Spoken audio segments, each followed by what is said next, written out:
Father. Father, I apologize for what happened this morning, and I ask for forgiveness.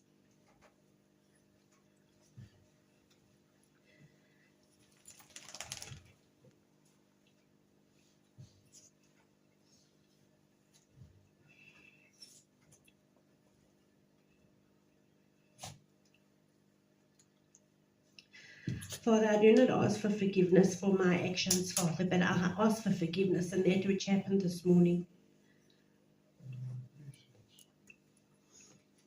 And Father, it is sad to see what we have become, that we come into the house of you, Father God, and we make it a mockery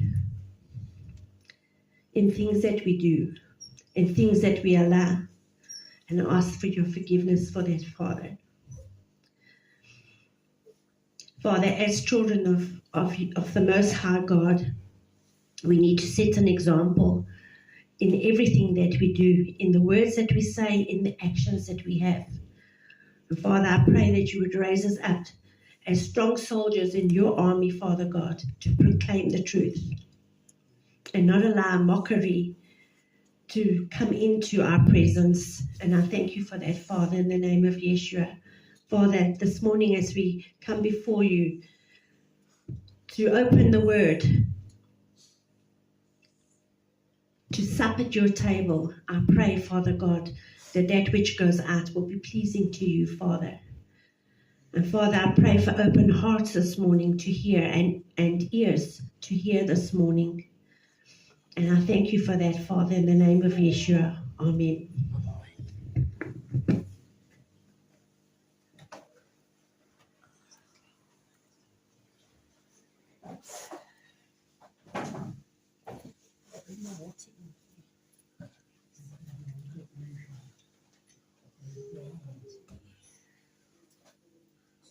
The Bible says the scripture here. It says you must be ready, you must preach the word, be instant in season, out of season. You must reprove, you must rebuke, you must exhort with all long suffering and doctrine. 2 Timothy 4 verse 2.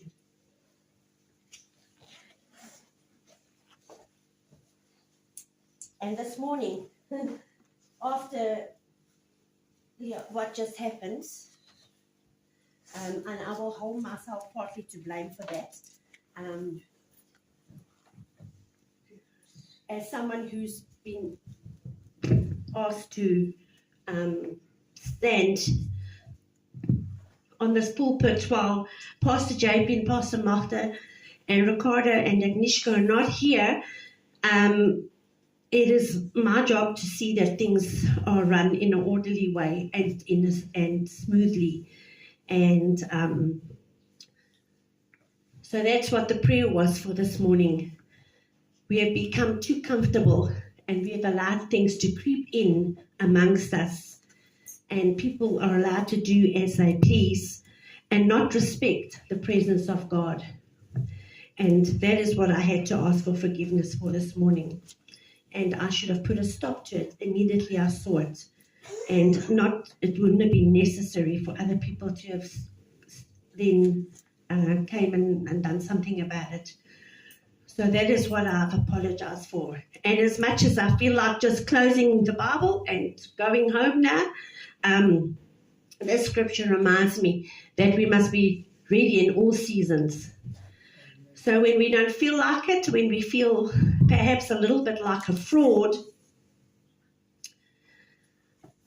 we have to pick up the calling that He's given us, and we need to do it and not allow things that happened this morning to come in and destroy what God and the Holy Spirit wants to do this morning.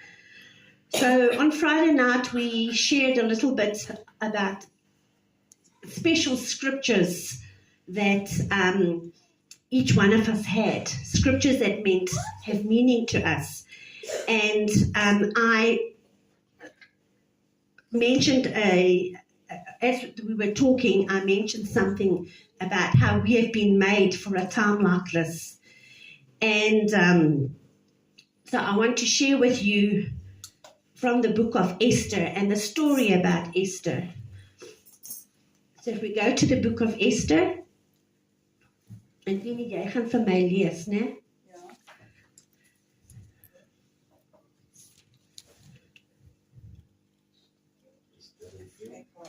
So we're going to read from chapter 1, bits and pieces, all the way up until chapter 7, but little short pieces, and then I will explain the story of Esther. That is Esther. Yeah, because I also had a look at that in the Afrikaans Bible.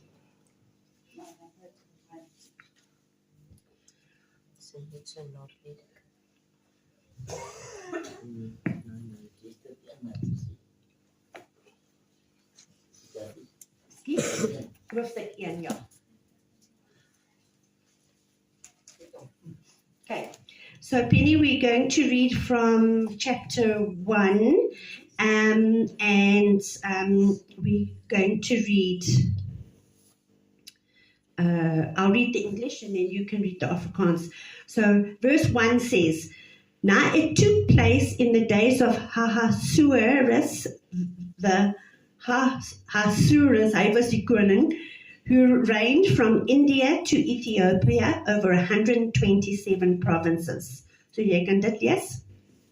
Nou het dit gebeur in die dae van Ahasveros, wat in India en Suid by Kush oor die 127 provinsies geheers het. Okay, so he was the king over 100 and hy was die koning oor 127 provinces. What's provinces in Afrikaans? Provinces. Okay. So he reigned over these 127 provinces. And so jy kan net verbeel as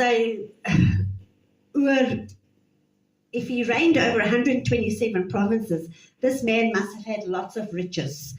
And it goes on to tell us from verse 2 to 8 what his palace looked like. And he was having a banquet. And what he put into place to have this banquet.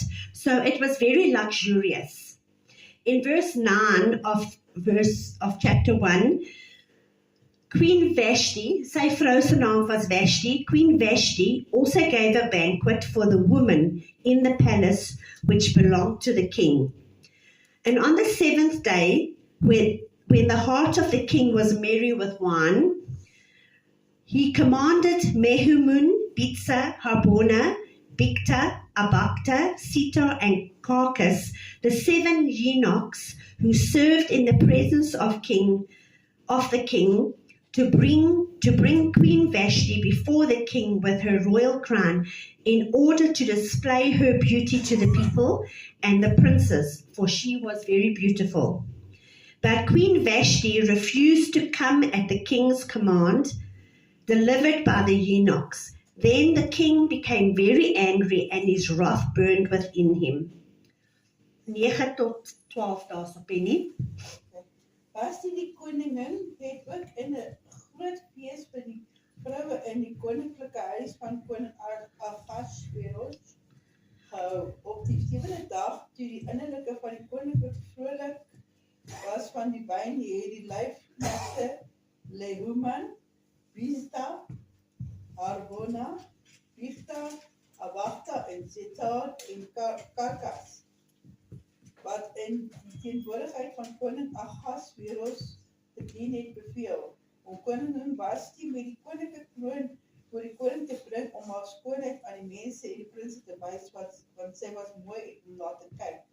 Maar koning Vashti het geweier om te kom op die bevel van die koning deur die lyfknegte. Daarom was die koning woedend en sy woede het in hom gebrand.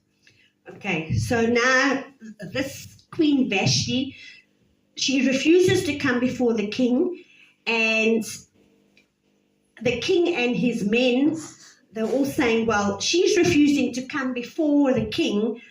What is that going to do? What message is that sending out to the other women? Are they also not going to listen to their husbands? And so the king makes an edict to get rid of Queen Vashti, because she's no longer serving her purpose to the king, and they are worried that they're going to have like a riot on their hands because all the women are going to just do as they please. So in verse 19, it says, if it pleases the king, let a royal edict be issued by him, and let it be written in the laws of Persia and Media, so that it cannot be repealed, that Vashti should come no more into the presence of the king, and let the king give her royal position to another who is more worthy than she. And when the king's edict, which he shall make, is heard throughout all his kingdom, great as it is, then all women will give honor to their husbands, great and small. And this word pleased the king and the princes, and the king did as Memucan proposed. So he sent letters to all the king's provinces, to each province according to the script, and to every people according to their language, that every man should be the master in his own house, and the one who speaks in the language of his own people. 19 tot 22, Penny. As dit die koning tevrede stel, laat daar 'n koninklike bevel van hom van uitgaan en geskryf word in die wette van die Mede en die Perse, sodat dit nie verander kan word nie, dat Vashti die koningin nie meer na koning Ahasveros mag kom nie, en daar die koning haar koninklike posisie gee aan 'n ander wat beter as sy is. En die koning se bevel moet verkondig en gepubliseer word in sy hele koninkryk, want dit is groot, sodat alle vroue groot en klein aan hulle mans eer as sal betoon. Die woord van die koning en die prins het tevrede gestel, en die koning het gedoen volgens die raad van Memucan, en briewe aan al die konings se provinsies gestuur, en na elke provinsie volgens sy eie skrif, en aan elke volk volgens sy eie taal, sodat elke man autoriteit in sy huis moet dra, en dat dit 'n volk se taal gepubliseer moet word. So notice in verse 9, it refers to her as Queen Vashti, but in verse 19, it just calls her by her first name. So already she's no longer queen in the sight of the people, in the sight of the king. She is no longer welcome into the courts of the king. So after the king his anger has dissipated, his attendants say, let us find all the beautiful young virgins or the young princesses, and they must all come into the house into the courts of the king. And there is a decree that goes out, and in chapter 2, in verse 4, it says, then let the young lady who pleases the king be queen in place of Vashti. And the matter pleased the king, and he did accordingly. So lees van vers 4 van hoofstuk 2. Daardie maagd wat die koning tevrede stel, koningin, wees in die plek van Vashti. Dit het die koning tevrede gestel, en hy het so gedoen. Okay, so now he sent this decree letter out that he's looking for all these young princesses to come into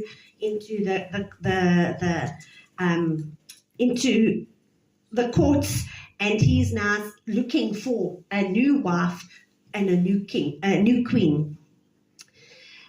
Verse 5 from chapter 2, we are going to read that. Now there was a Jew in Susa, the capital, whose name was Mordecai, the son of Jair, the son of Shema, the son of Kish, a Benjamite, who had been taken into exile from Jerusalem with the captives who had been exiled with Jeconiah, king of Judea, whom Nebuchadnezzar, the king of Babylon, had exiled. So hierdie man Mordecai, hy was 'n Jood, en hy is nou in die diens van hierdie koning. And Mordecai, he was bringing up Hadassah, that is Esther, his uncle's daughter, for she had neither father nor mother. Now the young lady was beautiful of form and face, and when her father and her mother died, Mordecai took her in as his own daughter. So Esther she is Mordecai se niggie. En maar sy is 'n weeskind, haar ouers is oorlede, maar Mordecai het haar ingevat en hy het haar opgebring as sy eie. En sy was baie mooi, sy het mooi gelyk. So onthou, Mordecai is 'n Jood, so Esther is ook. Sy is ook 'n Jood. Okay. It came about when the command and the decree of the king were heard, and many young ladies were gathered to Susa, the capital, into the custody of Hegai, that Esther was taken to the king's palace into the custody of Hegai, who was in charge of the women. So she was taken into the king's palace, and it reminds me a little, it must have been very much like a harem, where they had all these women that were there. And the Bible tells us, as we read here, that they were given somebody in charge of them that looked after these girls, but hulle was gegee alles wat hulle sal meer. Alles. It was like a spa. Ja. They were given everything, that cosmetics and beautifying stuff to make them more beautiful. Ja. And the head man there at that time, he took favor on Esther. Hy het guns gevind by Esther en hy het vir haar, of sy het guns gekry by hom, en hy het vir haar mooi dinge gegee, en cosmetics en beautifying goede het hy vir haar gegee. Ja. Hulle het so ver gegaan dat hulle melk gebad. Ja, hulle het in melk gebad en what have you, ja. So they were beautified, want een dag gaan hulle voor die koning staan. Ja. Jy sien. Nou, die meeste van hierdie ander vroumense, hulle was net bekommerd oor the riches of what they could get out of this marriage. So hulle het die juwele gesoek, en hulle het al die mooi linne wat daar was gesoek, en hulle the glamour, and obviously om 'n koningin te wees was nou, that was the top. So hulle het dit gesoek, maar Esther was nie so nie. Sy was 'n beeldskoon dame, of jong dame, en maar sy het nie, she never looked at it as to have all the riches. En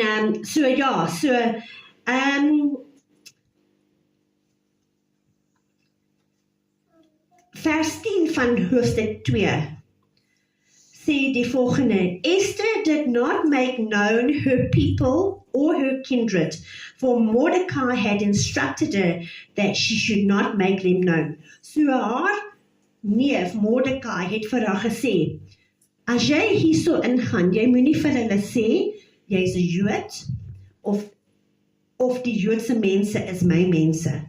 So sy het stil gebly. En terwyl hierdie ander vroumense, jy kan net dink, 'n klomp vroumense, I don't think it's changed. Hulle het seker gegossip en gesê, wat van daai een en daai een en daai een, kyk hoe lyk daai een, en I don't know, but that's what women do. So, maar sy het haar mond gehou, en sy het net geluister. Nie om nuuskierig te wees, maar sy het gesien wat doen hulle om haar. Maar sy het stil gebly, en sy het vir niemand vertel dat sy is 'n Jood. Elke dag het haar neef Mordecai, hy het verby hierdie plek geloop waar sy was met hierdie ander vroumense, net om te sien hoe gaan dit met haar, of sy okay was. En hy het dit elke dag gedoen. Van vers 12, kom ons lees van dit. Now when the turn of each young lady came to go into the king, after the end of her 12, so dit was vir 'n jare, hulle was daar vir 'n jaar, and they were pampered and whatever for a year. After the end of her 12 months, under the regulations for the women, for the days of their beautification were completed as follows: 6 months with oil of myrrh, and 6 months with spices and the cosmetics for women. The young woman would go into the king in this way. Anything that she desired was given her to take with her from the harem to the king's palace. And in the evening she would go in, and in the morning she would return to the second harem to the custody of Shashgaz, the king's eunuch, who was in charge of the concubines. She would not again go into the king unless the king delighted in her and she was summoned by name. So they would go to be presented before the king, and if the king was happy with what he saw, then that was sharp. But if he wasn't, they would have to go back to the harem, and they would be part of this whole concubine setup that was there. Now verse 15, now when the turn of Esther, the daughter of Abihail, the uncle of Mordecai, who had taken her as his daughter, came to go into the king, she did not request anything except what Hagar, the king's eunuch, who was in charge of the women, advised. So sy het niks gevat nie, sy het nie juwele enigiets van dit gevat, toe sy voor die koning gaan staan, sy het net gevat wat Hagar vir haar gesê sy moet vat. En toe sy daar kom, in vers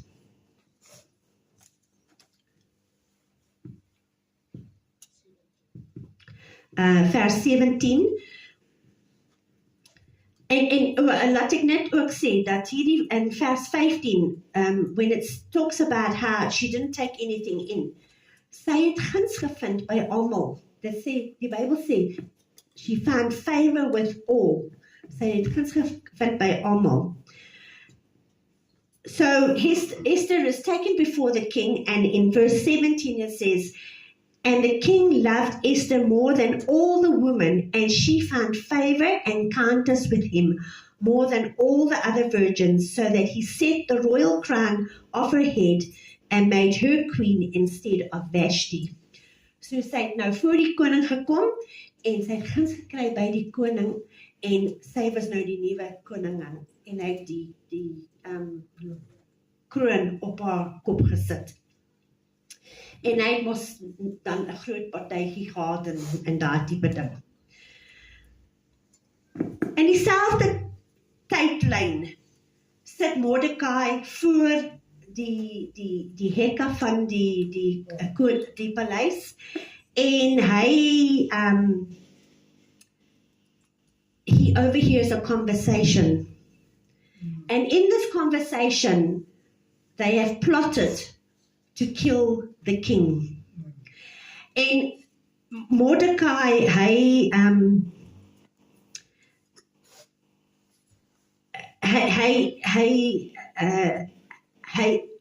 stuur 'n boodskap na die koning om vir hom te sê wat gaan gebeur.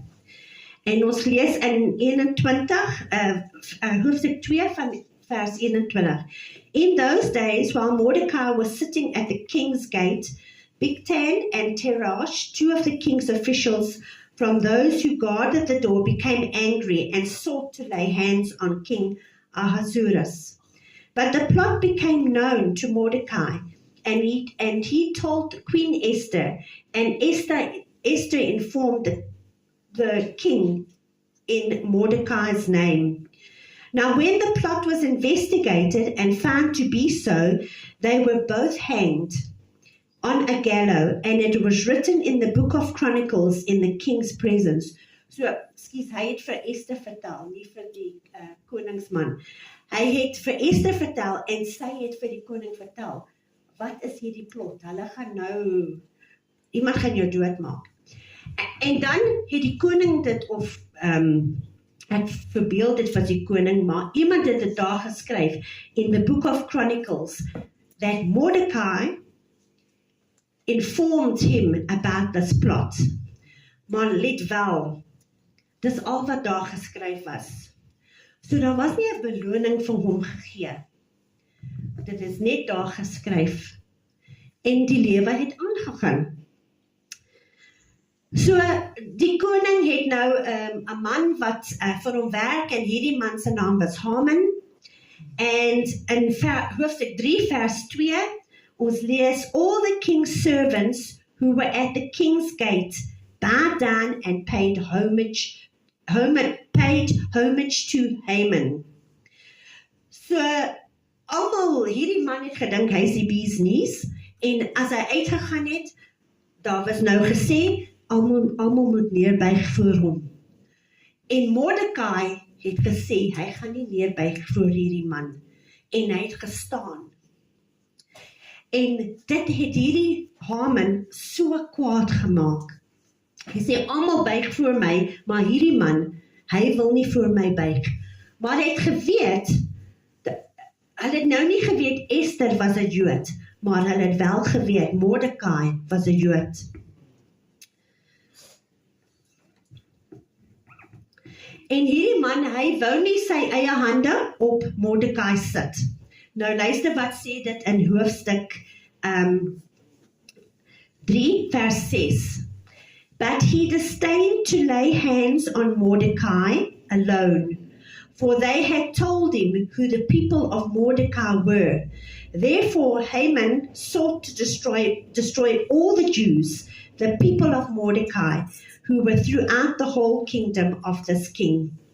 So, daar was nie net 'n paar Jode, daar was 'n hele klomp mense. En hy wou nie net vir Haman doodmaak, hy wil vir die hele Joodse volk wat daar was, hy wil hulle almal vernietig. En, want dit was nou nie goed genoeg vir hom, om net daai man dood te maak. He wanted to kill them all. So Haman comes before the king, and he says to the king this in verse 8. He says, Then Haman said to King Ahasuerus, There is a certain people scattered and dispersed among the peoples in all the provinces of your kingdom. Their laws are different from those of all other people, and they do not observe the king's laws. So it is not in the king's interest to let them remain. So, dis nou nie net nou oor Mordekai, dis nou oor die hele Joodse volk in daai 127, né? Ja, 127 provinces. And so, he comes with his plea before the king, not to just kill een man, maar to get rid of them all. If it is pleasing to the king, let it be decreed that they be destroyed. And I will pay 10,000 talents of silver into the hands of those who carry on the king's business to put into the king's treasuries. So hy sê vir die koning, ek sal vir jou betaal, that we can destroy them. And the king, he took his signet ring from his hand and he gave it to Haman, and he says, the silver is yours, and the people also, to do with them as you please. So hy sê vir hulle, ek gee vir jou silwer terug, ek gee eers 'n signet ring vir hom, en dan gee hy vir hom die geld terug, en hy sê, die silwer is joune, en jy kan doen wat jy wil met die mense. So, in verse 13 van hoofstuk 3, it says, And letters were sent by couriers to all the king's provinces to destroy, to kill, and to annihilate all the Jews, both young and old, women and children, in one day, the 13th day of 12th month, which is the month Adar, and to seize their possessions as plunder. Hoofstuk vers 13, Penny. Die briewe is met die hardlopers na alle provinsies van die koning gestuur om almal van Juda te vernietig, dood te maak en uit te roei, jong en oud, kinders en vrou, op een dag, op die 13de dag van die 12de maand. Dit is die maand Adar, en om hulle besittings as by te plunderen. So the instruction was given, hulle gaan nou uitgaan en hulle gaan almal vernietig in daai een dag. Daar was 'n datum, hulle het almal net geweet daarvan. So, dit het nou nog nie gebeur nie. Dis 'n briefie om te sê wat gaan gebeur. So in hoofstuk 4 dan lees ons, toe Mordekai van dit hoor,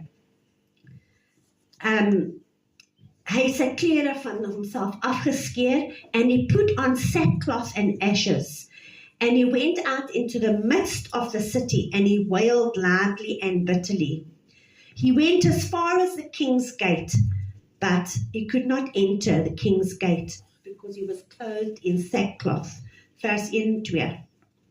Die Mordekai hoor dat hy vir alles soort gedoen is, het hy sy klere geskeer en 'n roukleed en as aangetrek en uitgegaan deur die stad en hardop 'n bitter klaaglied uitgeskreeu. En toe hy so ver as die poort van die koning gekom, want dit was onwettig om met 'n roukleed by die poort van die koning in te gaan. So nou Esther, sy is nou in die paleis, en sy lewe hierdie lekker lewe. She doesn't know what's going on the outside of the palace walls. She's surrounded by all this beauty, and she's sort of been in a bubble, closed off to the instructions and the decrees that have been written to destroy her people. And then she is now told by her maidens and her eunuch, they tell her that Mordecai is now outside the city gates, and he is wailing and screaming and crying, and he's in sackcloth and ashes. And it says here that she was writhing in anguish. She was so angry with that. And so she gives them clothes, and she tells them to take the clothes to him, that he must get dressed now. So then she she tells him that, and they need to learn why is he doing this. So the eunuch goes out in verse 6, and he goes to Mordecai at the city square in front of the king's gate, and then Mordecai, hy vertel vir hom alles wat gaan gebeur. En dan gaan hy weer terug na Esther, en hy sê vir Esther wat gaan gebeur. Then Esther spoke to Hatash and ordered him to reply to Mordecai. Dit is in hoofstuk 11. All the king's servants and the people, vers 11, excuse me, all the king's servants and the people of the king's provinces know that for any man or woman who comes to the king, to the inner court, who is not summoned, he has but one law, that he be put to death. So, al was sy die koning, sy kon nie net na die koning gaan en vir hom iets vra, want as sy daar ingeloop het, sy sou sekerlik gesterwe. He would have killed her. She would be put to death. Unless the king holds out to him the golden scepter, so that he may live. And she says, I have not been summoned to the king for these 30 days. So sy het laas die koning 30 dae gelede gesien. Hy het dan nou nie geroep nie, so sy kan nie net daar inloop nie. En hierdie woorde gaan terug na Mordecai toe. En Mordecai sê in vers 13 tot 14. Then Mordecai told them to reply to Esther, do not imagine that you in the king's palace can escape any more than all the Jews. So hy sê vir haar, moenie dink dat jy gaan wegkom nou dat jy in die paleis is. Nee, as hulle begin om die Jode te slaan en hulle vind uit, jy is ook sekerlik dood. For if you remain silent at this time, relief and deliverance will arise from the Jews from another place, and you and your father's house will perish. So hy sê, jy gaan dit nou lees, want ek weet nie wat mooi in Afrikaans is daar woorde nie. And who knows whether you have not attained royalty for such a time as this. So lees dit vir my, 12 tot 14. Hy het Esther se woorde vir Mordekai vertel. Toe sê Mordekai vir hom om Esther te antwoord, moenie by jouself dink dat jy meer as die ander in Juda sal ontsnap, omdat jy in die koningshuis is nie. Want as jy heeltemal stil bly is hierdie tyd, sal jy verligting en redding vir hulle van Juda af vanaf 'n ander plek kom, maar jy en jou vader se huis sal vernietig word. En wie weet of jy nie geroep was om die koninkryk te kom vir 'n tyd soos hierdie nie. Amen. So, nou, dan stuur Esther vir Mordekai. She replies to him as such. Go and assemble all the Jews, gaan kry al die Jode by mekaar, en hulle moet vas vir haar. Ja. So hulle het gevas vir Esther vir 3 dae en 3 aande, nie kos nie en nie water nie. En dan sê sy, en dan sal ek na die koning gaan. And if I die, I die. Dis wat sy sê. So dan het Mordekai het weggegaan en hy het begin om almal by mekaar te kry om te begin om te vas en bid vir haar. Lees vir ons daai vers 16. Maar versame almal van Juda wat die paleis van Shushan te kry is en vas om sy vyand wil eet en drink nie 3 dae lank nag en dag. Ek en my diensmagte sal net so vas, dan sal ek die koning toe gaan, wat nie volgens die wet is nie, en as ek omkom, dan kom ek om. Mordekai het gegaan en gedoen alles wat Esther hom beveel het. So nou, die einde van die 3de dag, staan sy op and she puts on all her royal finery en sy gaan nou by die koning se kamer nou. Nou onthou, sy kan nie net daar inloop nie, want miskien maak hy haar dood as sy ingaan. Maar sy gaan daarin en sy gaan staan voor die koning. And in verse 2 it says, And it happened when the king saw Esther, the queen, standing in the court, she obtained favor in his sight, and the king extended to Esther the golden scepter, which was in his hand. So Esther came near and touched the top of the scepter. Lees dit vir ons, Penny?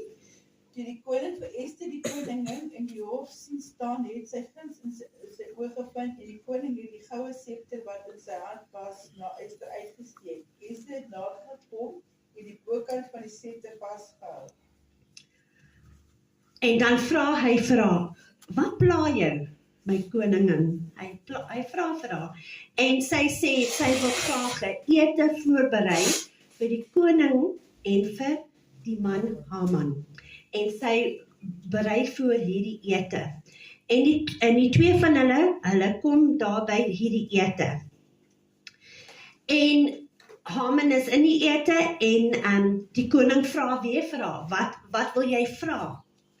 En sy sê, ek gee vir jou die helfte van die koninkryk. En sy sê vir hom, nee, môre gaan ons weer 'n ete voorberei. En dan moet jy en Haman weer na hierdie ete toe kom. So Haman in vers 9 van daai hoofstuk kom hy uit en hy gaan huis toe en hy so voordat hy by die huis kom, hy so gelukkig as hy daar uitkom en hy's happy want jong, dit is nou 'n eer. Die koningin wil hê ek het nou daar by hulle geëet, ek alleen en ek gaan môre weer daar eet, ek alleen. En hy dink hy's net die business. En toe hy uitloop, wie sien hy daarso wat hy sien vir Mordekai wat daar sit, wat daar is, en Mordekai het nie neergebuig voor hom. En onmiddellik was hy vol woede en hy was kwaad. En hy gaan huis toe en hy roep sy vriende, en hy roep sy vrou, en hy sê hy weet nie wat gaan hy met hierdie man doen, maar hierdie man gee vir hom baie probleme. En hy sê, jong, en hy vertel vir hulle, jong, ek is net so goed, ek het geld, ek het rykdom, en ek gaan môre, gaan ek weer saam met die koning en die koningin weer eet. Net ek is net die man. En in vers 12 sê dit, even Esther the queen, let no one but me come with the king to the banquet, which she has prepared. And tomorrow also I am invited by her with the king. Yet all this does not satisfy me every time I see Mordecai the Jew sitting at the king's gate. So hy dink hy's die main man, maar hierdie man Mordecai is a pain in his neck. En dit maak hom kwaad. En sy vrou sê vir hom in vers 14, then Sarah, his wife, and all his friends said to him, have a gallows 50 cubits high made, and in the morning ask the king to have Mordecai hanged on it. Then go joyfully with the king to the banquet. And the advice pleased Haman, so he had the gallows made. So hy het vir hom, what's gallows in Afrikaans? Whatever, he made that. Penny, lees vir ons daai? A place to hang, ja. 14, ja. Dis sê sy vrou Zeresh en al sy vriende vir hom, laat 'n gal gemaak word vir 50 goue en praat in die oggend met die koning dat Mordecai daar gehang word. Gaan dan vrolik saam met die koning na die feesmaal. Dit het hom uitermate tevrede gestel en hy het die gal laat maak. In hoofstuk 6 sê dit die volgende. So in daai nag, die koning, hy kon nie slaap nie. En hy sê vir sy diensknegt daarso, bring me the book of the Chronicles. En hy begin om deur hierdie boek te gaan. And he finds an excerpt in that book about Mordecai. Onthou jy, ons het nou gelees dat Mordecai het gehoor hoe hulle beplan om die koning dood te maak. En dit is opgeskryf in hierdie boek. En hy kyk na hierdie boek en hy sê, ja, dit is daar geskryf, maar in vers 3 sê dit, and the king said, what honor or dignity has been bestowed on Mordecai for this? Then the king's servants who attended him said, nothing has been done for him. So die koning vra, wat het hierdie man gekry, omdat hy vir ons kom tel, iemand wil my lewe vat. En hy het niks gekry nie. En sy diensknegt sê vir hom, niks is vir hom gedoen nie. Lees dit vir ons, Penny? Vers 3 van vers 6, hoofstuk 6. Kijk, die koning het gevra, wat het eer en waardigheid is op Mordecai geplaas? As gevolg hiervan, toe die koningse diensknegte en ministers geantwoord, daar is niks vir hom gedoen nie. So he never got a reward for what he did. It was written in the book, maar niks was vir hom gedoen nie. En die koning sê, wie is nou hierso? Who's in the court? En lo and behold, wie is daarso? Is hierdie man? Haman, hy is nou hierso. En die koning in vers 5 tot vers 9, dit staan daarso, the king's servant said to him, behold, Haman is standing in the court, and the king said, let him come in. So Haman came in, and the king said to him, what is to be done for the man whom the king desires to honor? And Haman said to himself, whom would the king desire to honor more than me? So hy dink, die koning gaan hom eer gee. Then Haman said to the king, for the man whom the king desires to honor, let them bring a royal robe which the king has worn, and the horse on which the king has ridden, and on whose head a royal crown has been placed. And let the robe and the horse be handed over to one of the king's most noble princes, and let them array the man whom the king desires to honor, and lead him on horseback through the city square, and proclaim before him, thus it shall be done to the man whom the king desires to honor. Vers 5 tot vers 9, Penny. Die koning se diensknegte antwoord hom, let op Haman staan in die hof. Die koning sê, laat hy inkom. Haman het ingekom en die koning vra vir hom, wat moet met die man gedoen word aan wie die koning eer wil bewys? Haman het in sy verstand gedink, aan wie sal die koning wou eer bewys, maar eer as aan my? Haman antwoord die koning, vir die man aan wie die koning eer wil bewys. Die koninklike kleed moet gebring word en die koning dra en die perd daarop en die koning ry en die koninklike kroon moet op sy kop gesit word.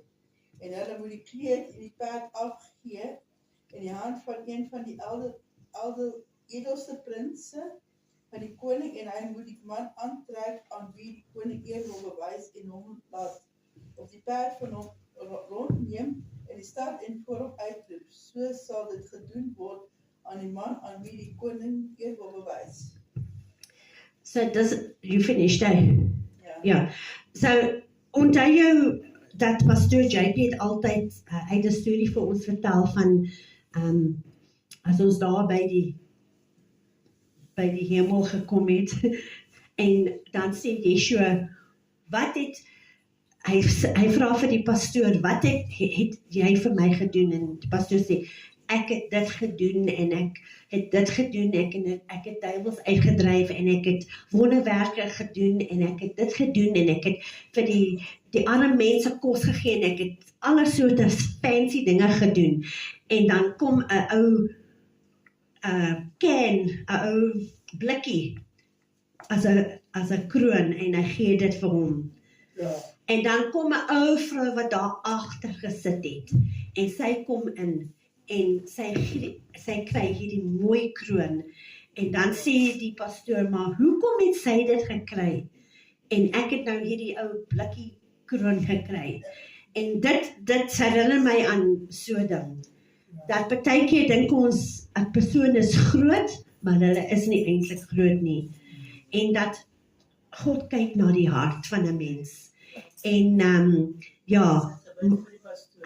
sy het daar agter gebid vir die pastoor elke dag. Sy het niks rykdom gehad, maar sy het gedoen wat van haar verwag was. En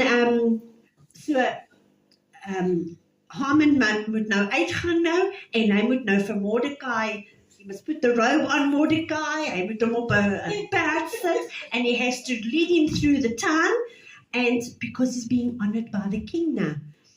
En ek hou van hierso by vers 13 van hoofstuk 6, dit sê daarso, and Haman, he recounted to Zeresh, his wife, and all his friends everything that had happened to him. Then his wise men and Zeresh, his wife, said to him, if Mordecai, before whom you have begun to fall, is of Jewish origin, you will not overcome him, but will surely fall before him. Vers 13. Haman het aan sy vrou Zeresh alles vertel wat hom oorgekom het. Toe sê sy vriende en sy vrou Zeresh, as Mordecai uit die geslag van Juda is, voor wie jy alreeds begin val het, sal jy nie teen hom staande kan bly nie, maar weer voor hom neder word. So hy sê, jy gaan neerbuig voor daai man. En dan kom die koning se diensknegte, hulle kom na Haman toe, en nou, hulle kom haal hom, en hulle sê, nee, ons gaan nou teruggaan na die paleis toe, vir die tweede maaltyd. En hulle kom daar aan, en die koning vra weer vir Esther, wat wil jy hê?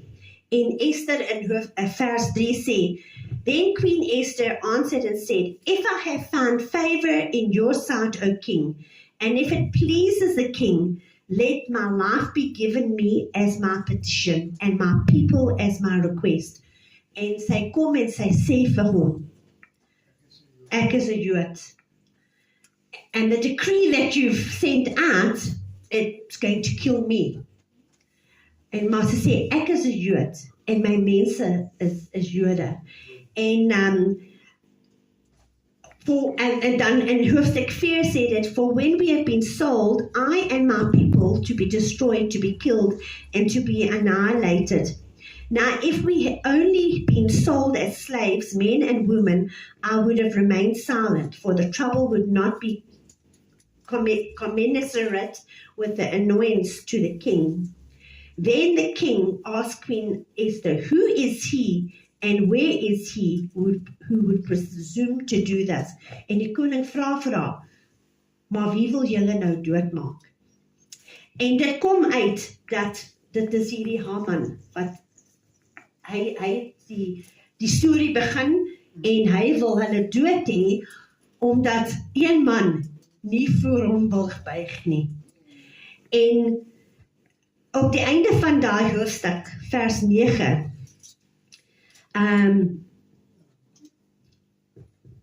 one of the eunuchs who were before the king said, behold, indeed, wag, laat ek bietjie vorentoe gaan, hoofstuk 5. Then King Ahasuerus asked Queen Esther, who is he and where is he who would presume to do this? And Esther says, a foe and an enemy is this wicked Haman. Then Haman became terrified before the king and queen, and the king arose in his anger from drinking wine and went into the palace garden. But Haman stayed to beg for his life from Queen Esther, for he saw that harm had been determined against him by the king. Now when the king returned from the palace garden into the place where they were drinking wine, Haman was falling on the couch where Esther was. And then the king said, will he even assault the queen with me in this house? As the word went out of the king's mouth, they covered Haman's face. Lees dit daar laaste vers 8.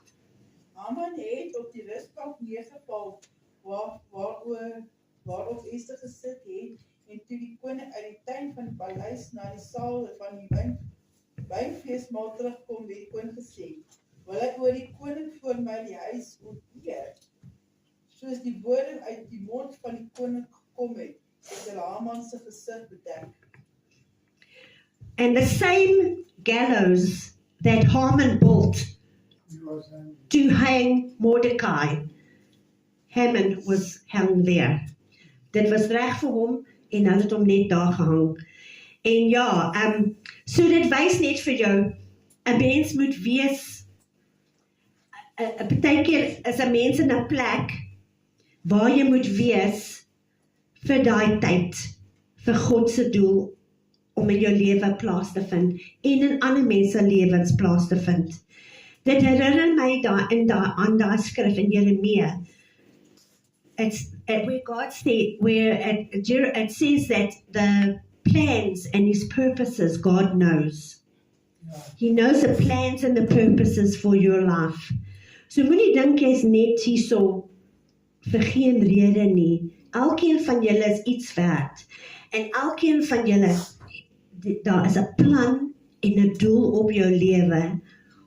En daai plan en doel op jou lewe is om vir God te verheerlik en sy naam groot te maak wherever you go. En om fyn te luister na die Heilige Gees, wanneer om te praat en wanneer nie om te praat nie. Net soos Esther, sy het gewag patiently. She waited until the time was right where she could reveal that she was a Jew. And perhaps it wouldn't have happened if those circumstances had not happened, but it happened because that's what the plan was. En sy het guns gekry by die koning. Net ook ons, wherever we are, if we are in a right place with God, kry ons guns met God. Amen. Dit is al wat ek wil met julle deel. Is daar enige vrae? Enige iets wat iemand wil sê? Toe Esther gekies is as die koning se kinders, haar gedrag was asof sy Heilige Gees vrugte gedra. Mm. En sy het nie rykdom begeer nie, sy het nie die pyn begeer nie, sy het net God se wil gedoen. Ja, En dit is wat majorly uitgestaan het vir my, is dat sy nederig was. Mm. En dit het die koning nog meer verlief gemaak op haar. ja. Want sy het hom nie probeer oorreed vir goeders nie. Sy was net daar. Mm. Ja, Ja. nederigheid. 'n baie groot woord. En as jy dink die omstandighede dat hulle in was, Ja, hulle kon almal doodgemaak word, maar die getrouheid van net twee, van Mordekai en dan van Esther, ja, en dan die instruksies wat Esther vir Mordekai gegee, dat hulle moet doen, dit het die hele storie verander, ja, tot hulle in their favor. ja. Ja, Hulle het stopbriewe gegee dat alle die Jode se vyande kan doodgemaak. ja. Ek dink dis in die laaste hoofstuk van Ja. daai boek. Ja, En toe was Mordekai die hoof. Daar van he was put into Pleasant Hammond. yes. Ja, Ja. en hy het die land reg Ja. Ja. Kom ons sluit ons oor. Father, we thank you for the word this morning. We thank you for open ears and hearts to hear the word this morning. Father, I pray in the name of Yeshua. Thank you for your Holy Spirit that reminds us of the word that we've heard this morning. And Father, we give you all glory, honor, and praise in the name of Yeshua. Amen. Let's stand for tafel.